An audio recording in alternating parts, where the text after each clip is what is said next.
momento muito aflitivo. O papai havia perdido o emprego, nós estávamos com o pai desempregado há mais de 6 anos. Ele era da Maria Mercante. A Maria Mercante naquele período quebrou. Chegamos a ver uma escassez de alimento em casa tão grande. Eu lembro que um dia, de manhã, ela pediu 1 quilo de feijão. 1 quilo de feijão, emprestado para a vizinha. Botou coentro no feijão, muita coisa. Era muito criança.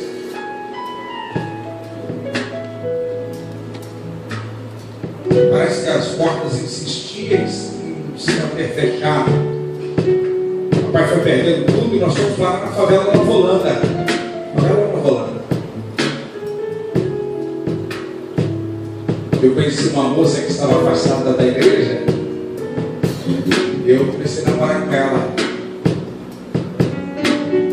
Na noite, sábado para amanhecer comigo, numa festa, que a gente chamava festa Hi-Fi, festa americana. A menina, na sexta, ou melhor, no sábado da manhã, ela disse para mim que eu não estava mais interessado comigo na festa. Eu comecei a somar tudo.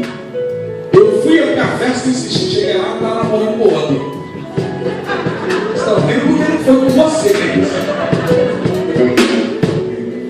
Fácil não, essa situação foi constrangedora. Eu voltando do centro de Bom Sucesso para atravessar a Avenida Brasil, quem não conhece, 4 avenidas, né? 4 grandes avenidas. De madrugada, amanhecer, domingo, era mais ou menos umas 4h30 da manhã. Eu ouvi a voz de Satanás dizer: garoto, tire a sua vida, cabe com tudo, pule debaixo de uma carreta. Mas hoje eu estou aqui, porque Deus chegou na frente. Eu tenho antes, eu tenho depois. Minha vida era sem alegria, a minha vida era sem perspectiva. O primeiro emprego, para conseguir, eu tive que conseguir um endereço de uns parentes lá em Auma, senão não conseguia emprego. Quer dizer que era da favela Nova Holanda, eles não davam emprego. Entrei no Bob's para trabalhar. Eu fiquei mais ou menos 1 ano depois da minha conversa no Rio. Deus falou comigo em um culto, usando um vaso, o pastor Paulo me chamando pelo nome, dizendo que me levaria para uma cidade, deu o nome dela, o nome Curitiba. Lá Deus ia trabalhar com a minha vida, porque Deus tinha um plano para a minha vida. Deus nos conhece melhor do que a gente se conhece. Deus sabe como você entrou aqui nessa noite. Deus sabe como está o seu coração. Deus conhece os pormenores da sua alma. Deus conhece as suas agruras, as suas dificuldades. Eu tenho uma palavra que eu vou liberar para a sua vida. Há uma mão poderosa estendida nessa noite para te ajudar. Há uma mão poderosa nessa noite para te pôr de pé. Há uma mão poderosa nessa noite para te fazer chegar ao porto seguro. Glória a Deus. Abra sua Bíblia comigo no segundo livro dos Reis, capítulo 7.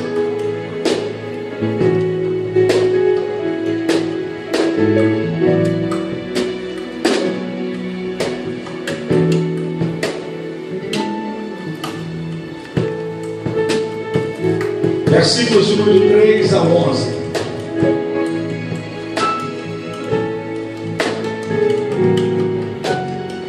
Segundo livro dos Reis, capítulo de número 7.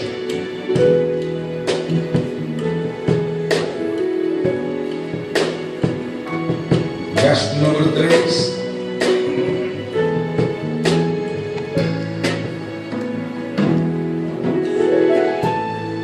Eu vou fazer uma sugestão, eu vou ler o primeiro versículo, eu vou sair aqui um após o outro, mas em voz alta.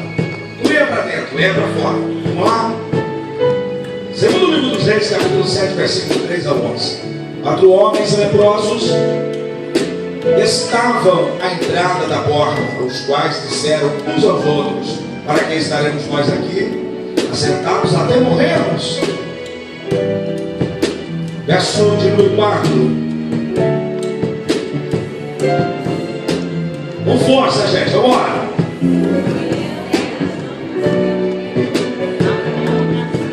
Parou. está lá no telão.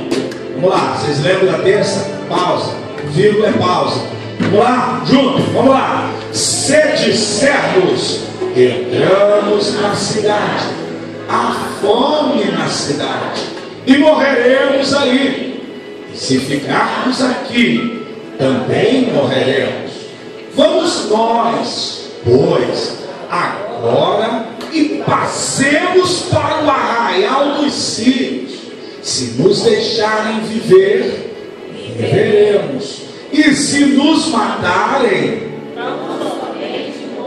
continue. E levantaram-se ao crepúsculo para irem ao arraial dos sírios.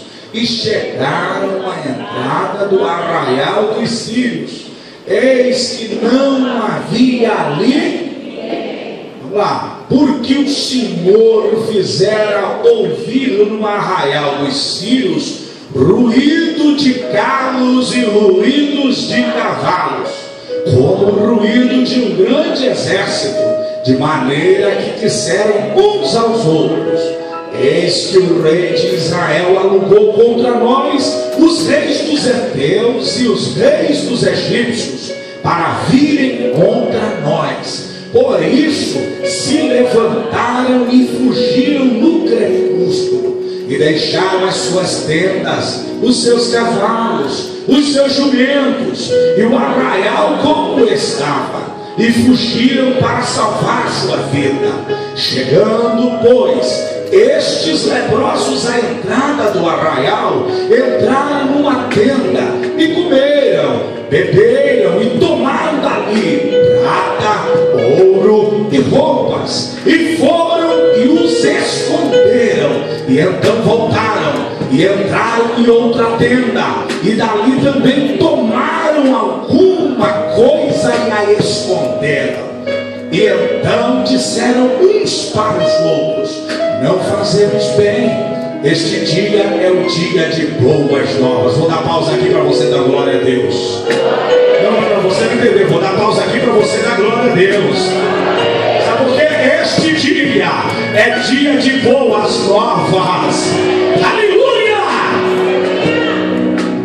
E nós calamos, se esperamos até a luz da manhã. Bora, gente! Algum mal nos sobrevirá. Por isso, agora vamos e o anunciemos à casa do rei. Vieram, pois, e bradaram ao porteiro da cidade, e lhes anunciaram, dizendo: fomos ao arraial dos sírios, e eis que lá não havia ninguém, nem voz de homem, porém só cavalos atados, jumentos atados, e as tendas como estavam. E chamaram os porteiros e o anunciaram dentro da casa do rei. Amém?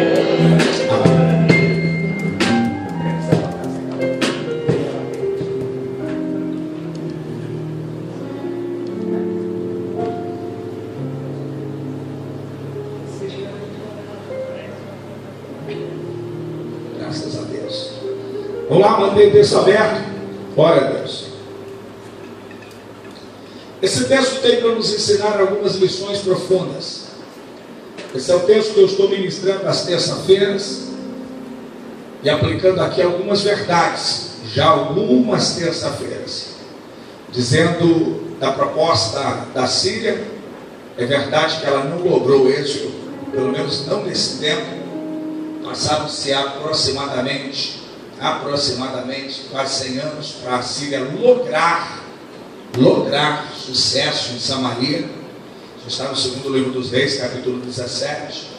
A Síria entrou em Samaria, infelizmente. Foi um assunto que eu pautei parcialmente no domingo passado, quando disse que Samaria, fruto da entrada da Síria em Samaria, os sírios contraíram casamento com as samaritanas.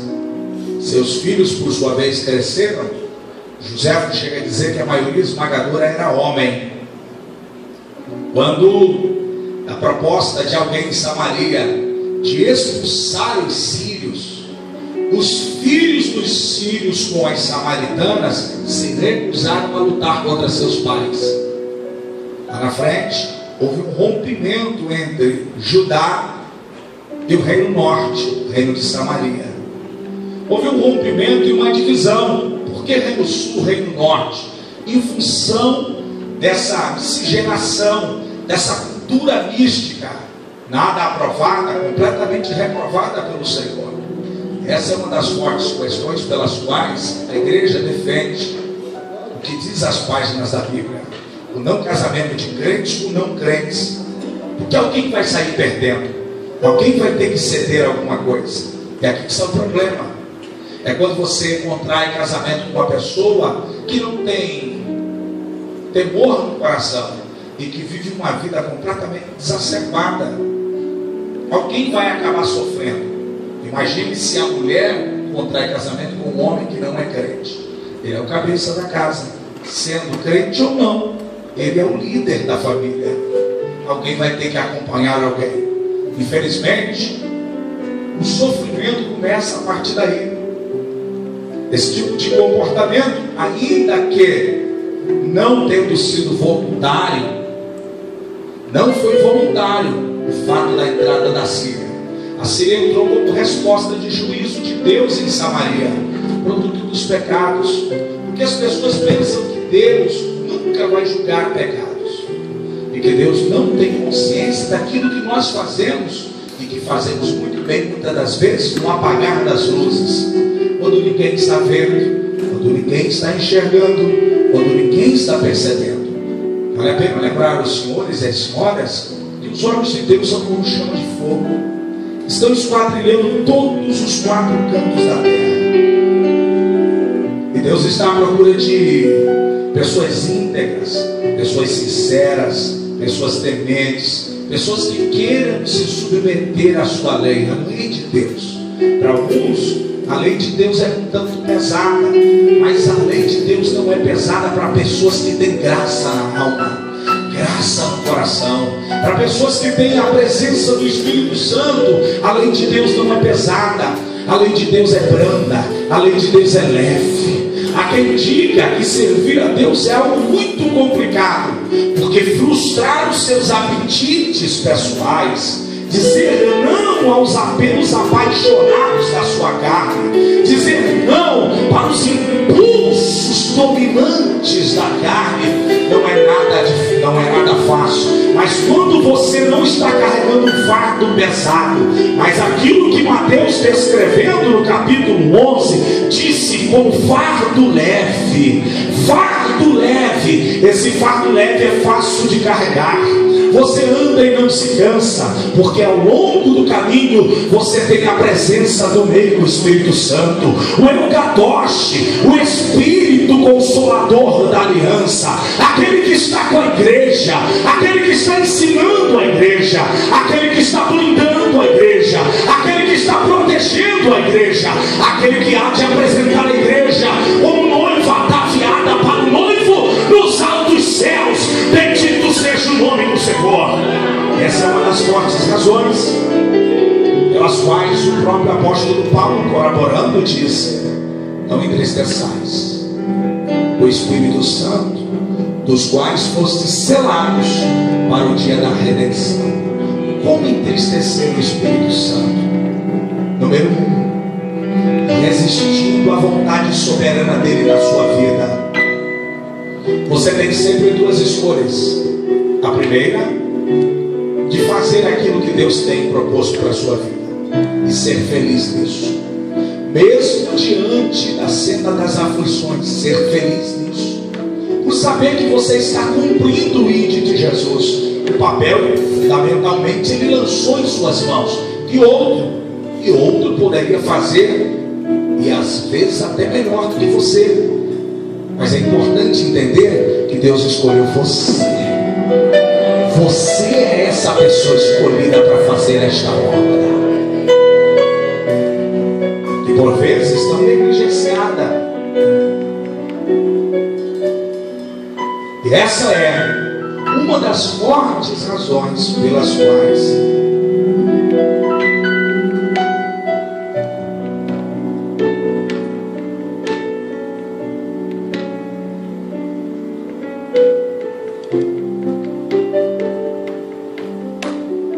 Essa é uma das fortes razões pelas quais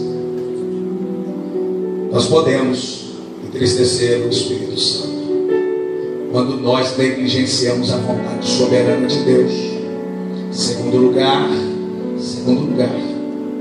quando nós negligenciamos a vida de santidade com Deus, quando vivemos em um padrão de vida mesquinho e por vezes tentando se enganar a nós mesmos, fazendo um juízo sobre nós, dizendo que somos aquilo que na verdade não somos,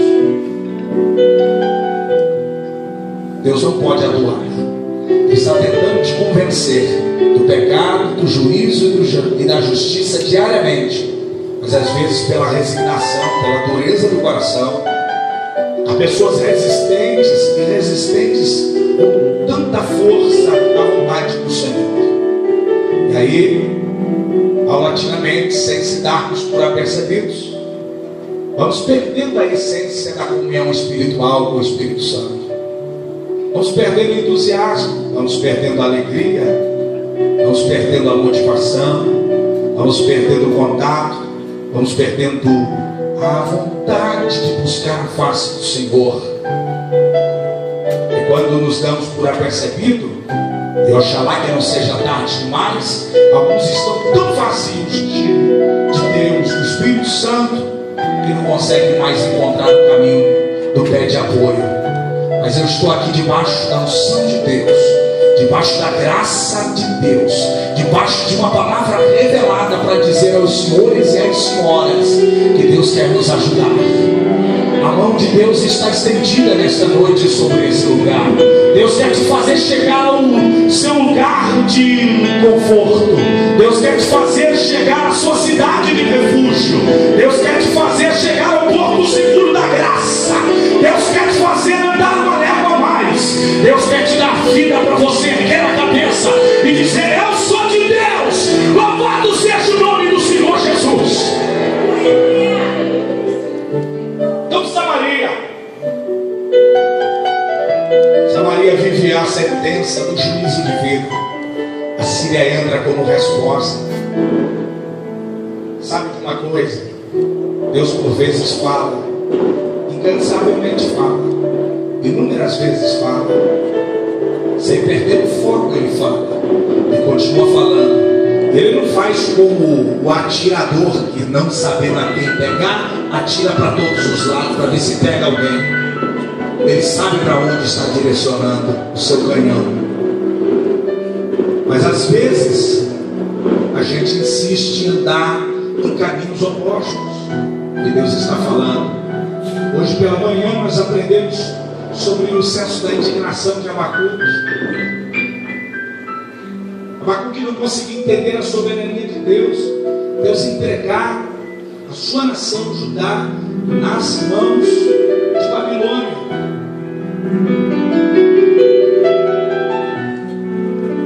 Samaria, reino norte, nas mãos da Síria. E a Síria é diferente da Babilônia. Eu já disse algumas vezes, quando um assírio pegava um israelita, ele arrancava a pele do indivíduo, deixava o camarada agonizando a morte e não matava.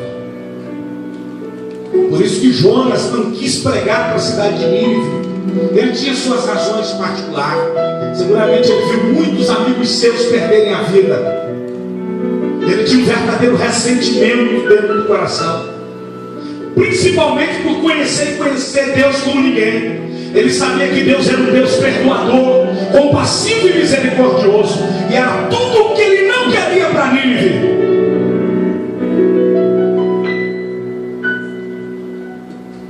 Mas nesse episódio, no capítulo 6 e 7, a Síria não logra êxito, porque alguém ousou resistir. Eu quero me dirigir a pessoas aqui que estão se debatendo diante de dificuldades das mais variantes possíveis, em áreas distintas da sua vida. E parece-nos particularmente que em alguns casos alguém não vai dar conta de vencer e triunfar.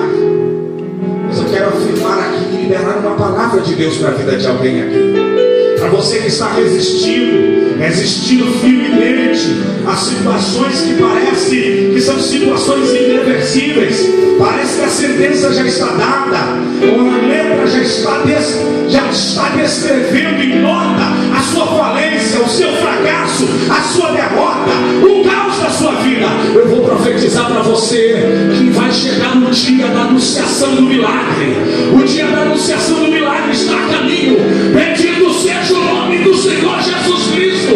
Deus vai mudar esse quadro. Você vai ver que vai valer a pena esse tempo de resistência.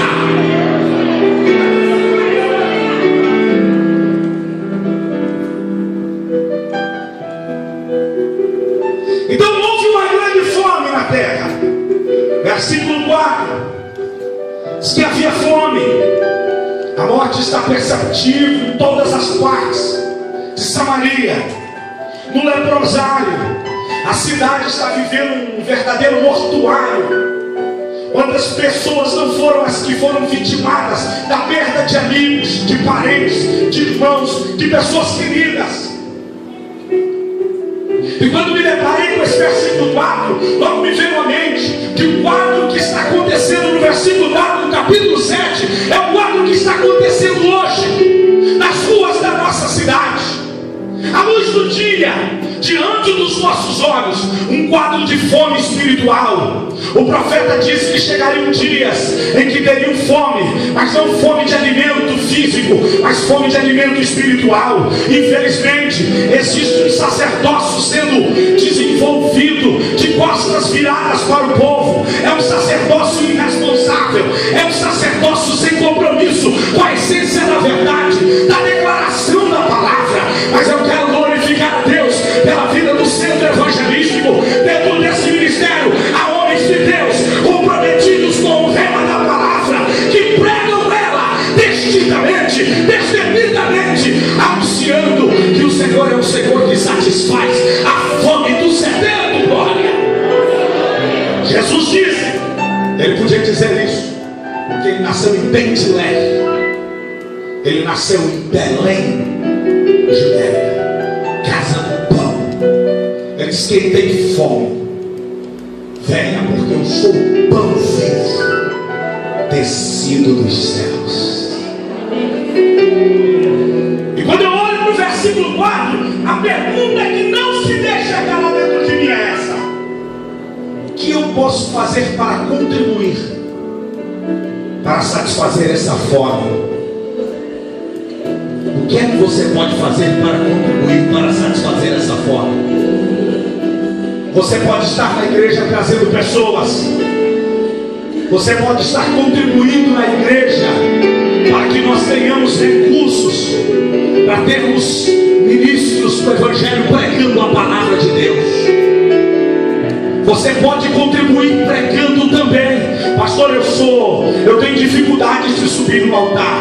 A maioria esmagadora do serviço de sucesso de Jesus não foi em tribunas, não foi em palanques, não foi dentro de templos, foi no ar livre, no corpo a corpo, lá na cidade de Samaria, no contato com uma mulher. Uma cidade inteira foi revolucionada, uma cidade inteira foi modificada, uma cidade inteira foi alcançada pelo Evangelho, porque o Evangelho, a palavra que temos nas mãos, é poderosa para destruir fortalezas do mal, é poderosa para converter corações, é poderosa para destruir corações de pedra. Aleluia!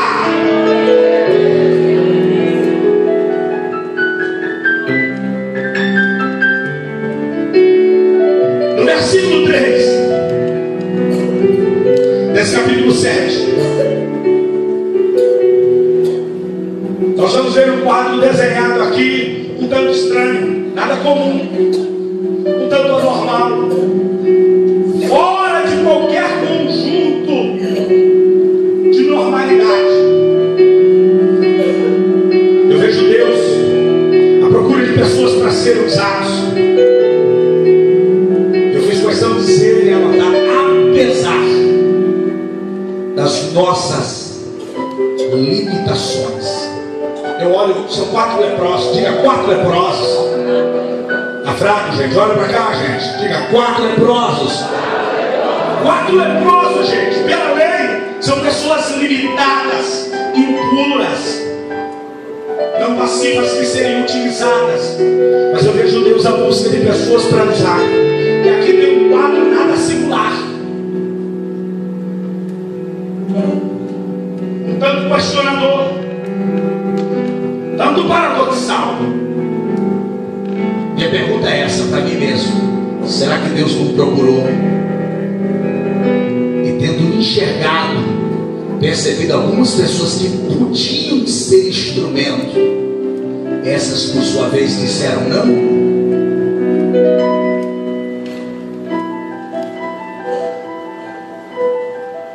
Eu estou seguro e convencido que Deus está à procura de pessoas aqui nesse lugar.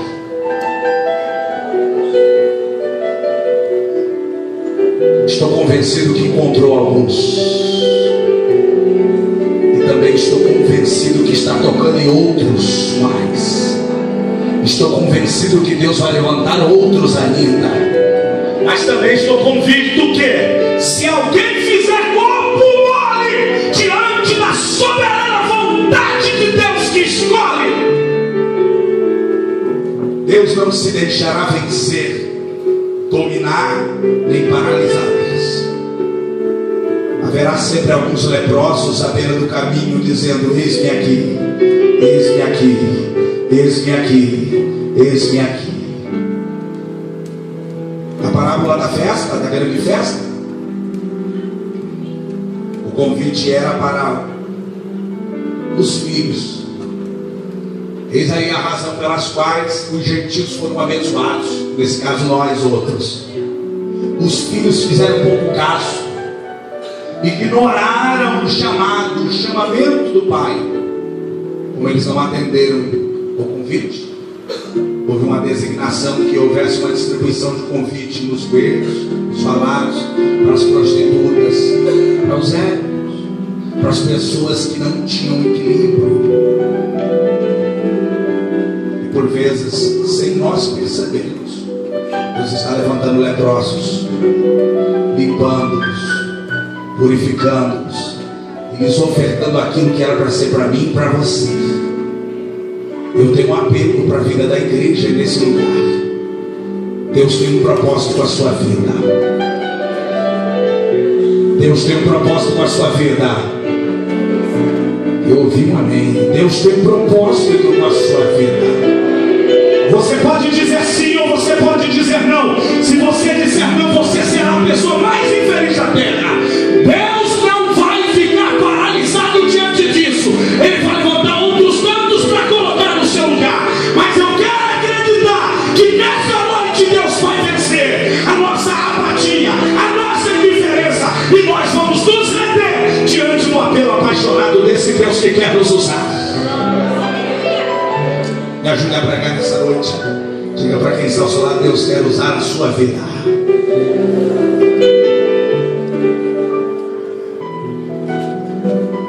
Apesar das suas limitações, existe muita gente botando desculpa. Minha esposa usa uma frase: quem não quer, dá uma. Alô, vocês estão comigo? Quem não quer, mas quem quer fazer dá um. Só 3 pessoas, diminuiu o quadro, tá vendo? Fala isso para quem está ao seu lado. Quem não quer fazer dá uma desculpa, mas quem quer dá um jeito. Dá um jeito, meu irmão. Você imagine se os 4 homens que levaram o paralítico, o amigão do peito, chegaram na igreja cheia, chegaram atrasados, igreja cheia, não dava para entrar com o indivíduo. Vocês nos dão licença, nós viemos aí de tão longe, foi difícil para trazer um paralítico, o cara está ruim demais, mas nós acreditamos que se ele ficar cara a cara com Jesus, ele vai ser curado. Sabe o que disseram para eles? Sai para lá, rapaz, cheguei aqui, foi cedo para arrebentar, rapaz, você acha que você tem meu lugar? Que nada. Eles não ficaram dando desculpa, eles deram um jeito. Como é que nós vamos fazer? Vamos voltar? Voltar nada, nós só vamos voltar com a bênção, nós só vamos voltar com o milagre. Eu estou falando com você que veio hoje aqui decidido: bendito seja o nome do Senhor. Os 4 homens arrancaram a casa, baixar a cama. Jesus olhou para eles, valorizou a fé deles, estou por da fé de vocês. Ei, meu filho, tem um bom ano, perdoados estão os teus pecados, glória.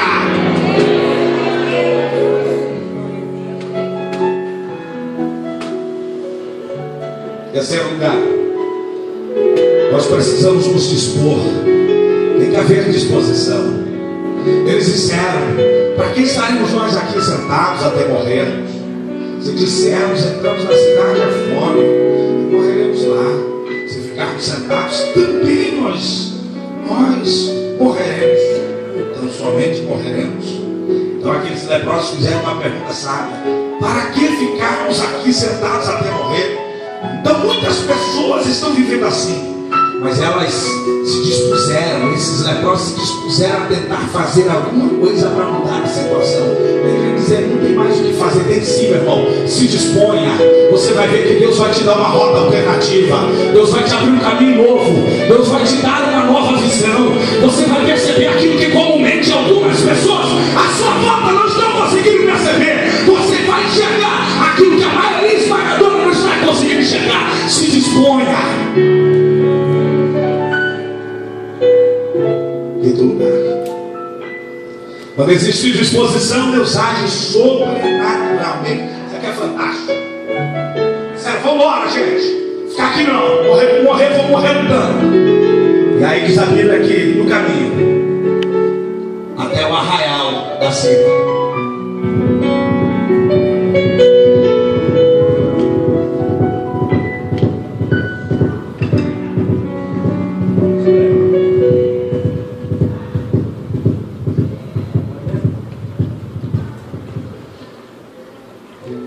do passo lento, vagaroso de 4 homens, Deus instrumentalizou-os e fez lá no arraial da Síria, eles ouviram os cavalos.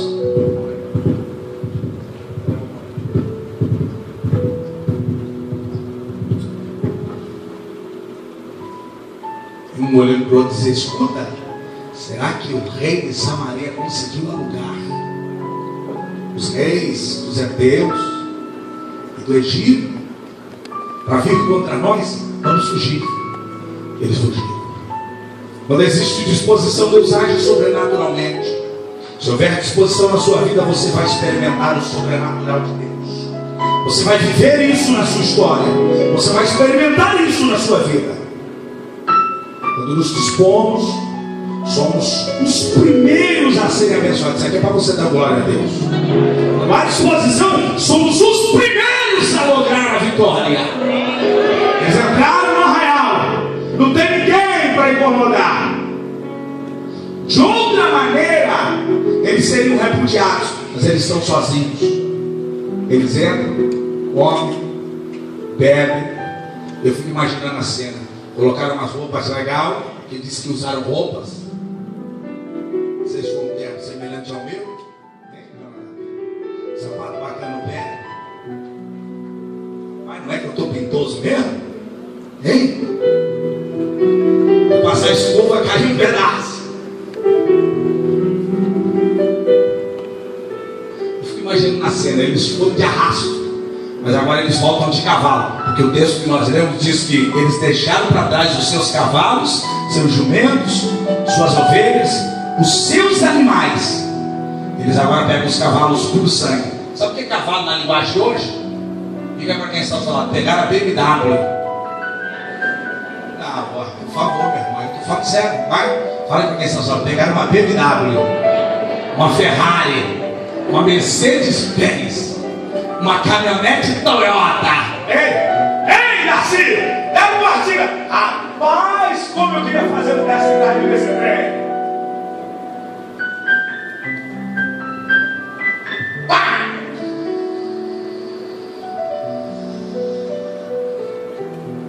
É que eu vou dar uma esticada.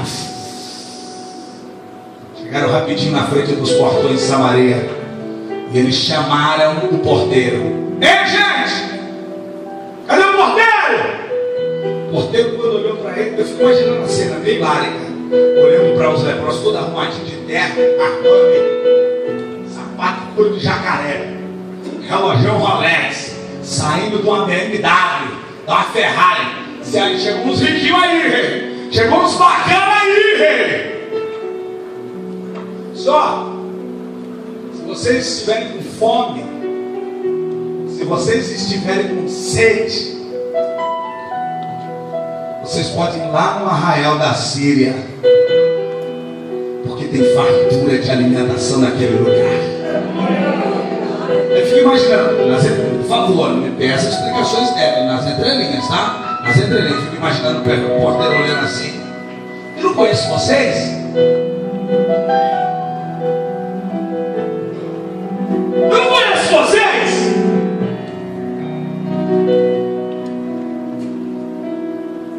Onde que eu conheço vocês? Você não está lembrado de mim, não? Não, vagarosamente eu estou, mas me ajuda aí, dá onde? Estou vendo? Bacana, arrumado, carrão. Onde que eu conheço vocês? Do leprosário. Nós somos aqueles leprosos que via no meio dos 496. Nós éramos o número 497, 98, 99, 500. Dos 500 só sobrando nós. Mas estou vendo que vocês estão nos ternos bacanas, um sapatão legal, um carro legal. O que aconteceu? Deus mudou a vida da gente. Deus mudou a história da gente. Deus mudou a vida da gente. Louvado seja o nome do Senhor Jesus. Eu fecho. Fique em pé, por favor.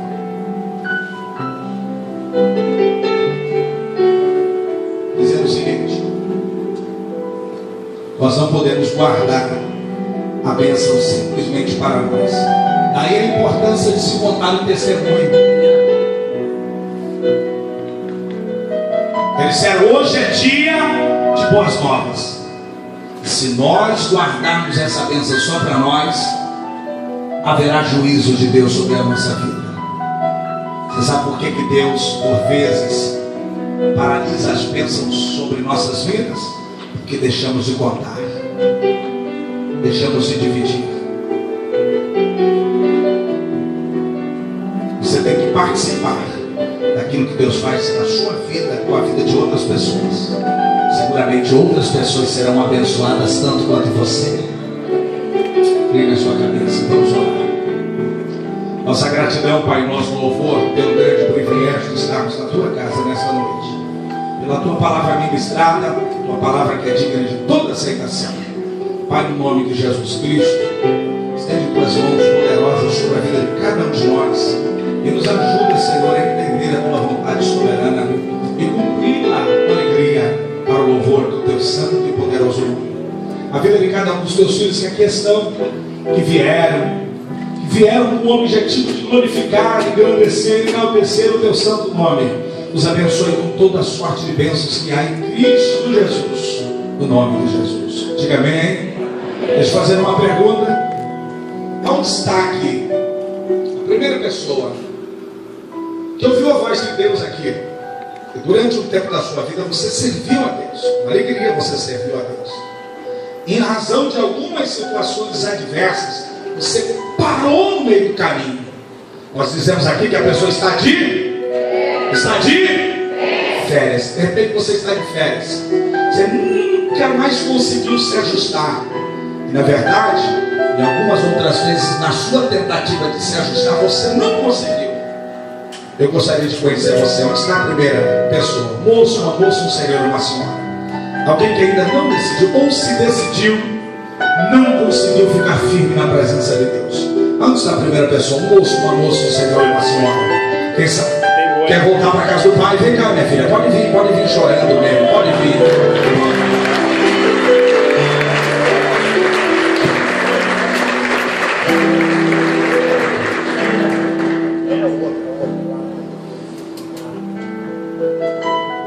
Está vindo com lágrimas. Irmãos, olha só. Nós estamos trabalhando aqui com um grupo, às segunda-feiras, um grupo de consolidação. Tivemos, nesse mês passado, o nosso terceiro culto do amigo, e por sua vez, a missionária Patrícia veio estar com a gente. Na primeira houve 30 decisões, na segunda 16. E entre as 16 aqui está uma. Cadê a mãe? Vem cá, minha filha. A outra é a Tatiana, né? Priscila. Ela vai ficar brava, ó.